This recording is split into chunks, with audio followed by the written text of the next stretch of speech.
वहीं ग्राफिक्स के जरिए आपको बताते हैं कि कहां पर कितनी वोटिंग हुई है। तो मणिपुर में पहले चरण के लिए मतदान जारी है। मणिपुर में सुबह 9 बजे तक 9.53% मतदान हो गया है। इम्फाल पश्चिम में सुबह 9 बजे तक 11.15% वोटिंग हुई है। इम्फाल पूर्व में सुबह 9 बजे तक 10.39% मतदान हुआ है। कांगपोकपी में सुबह 9 बजे तक 15.78% वोटिंग हो गई।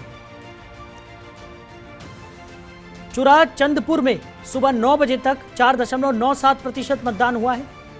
विष्णुपुर में सुबह 9 बजे तक 14.37% वोटिंग हुई है। खबर पर ज्यादा जानकारी के साथ हमारी सहयोगी ममता चतुर्वेदी हमारे साथ जुड़ गई है। ममता, मणिपुर में पहले चरण का मतदान होना है और कई उम्मीदवारों की किस्मत आज ईवीएम में कैद हो जाएगी। क्या कुछ जानकारी निकलकर सामने आ रही है?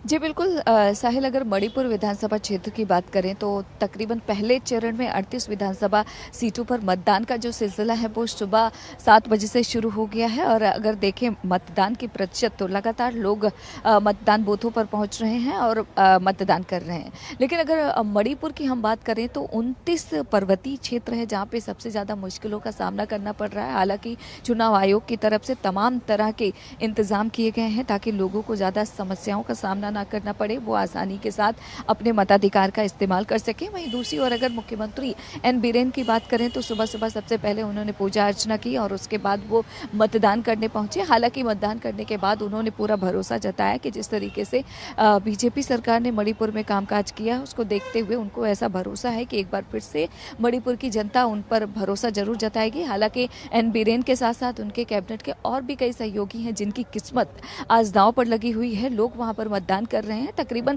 पहले चरण के 38 विधानसभा सीटों पर 173 उम्मीदवार हैं जिनकी किस्मत आज दांव पर लगी हुई है। और अगर मणिपुर की बात करें 29 क्योंकि पर्वतीय क्षेत्र है, ऐसे में वहां पर लोगों को दिक्कतों का सामना हो रहा है।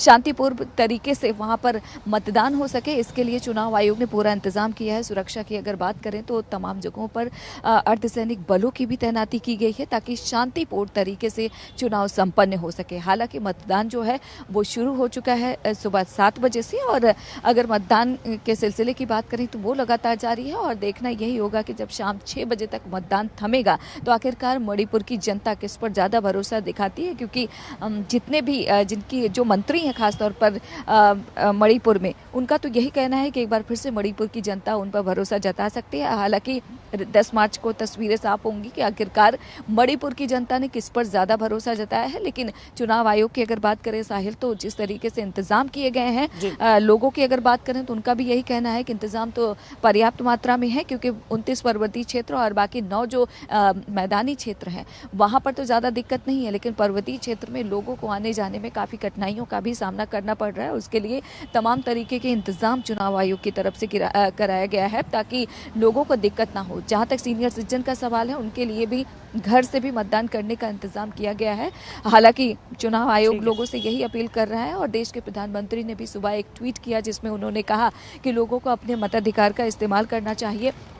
भले ही थोड़ी सी मुश्किल हो रही है लेकिन घरों से बाहर निकलें और अपने मताधिकार का इस्तेमाल करें, क्योंकि अगर आप मतदान नहीं करते हैं तो अगले 5 साल तक आपको शिकायत करने का भी अधिकार नहीं रहेगा। तो ऐसे में जनतंत्र टीवी भी लोगों से यही अपील करेगा कि जहां पर भी वोटिंग हो रही है उनको अपने घरों से बाहर निकलना चाहिए और अपने मताधिकार का इस्तेमाल करना चाहिए। साहिल, चलिए ममता, हमारे साथ जुड़ने के लिए, इन तमाम जानकारियों के लिए आपका बहुत शुक्रिया। खबरों के निष्पक्ष विश्लेषण के लिए सब्सक्राइब करें जनतंत्र TV and press the bell icon. Never miss any update.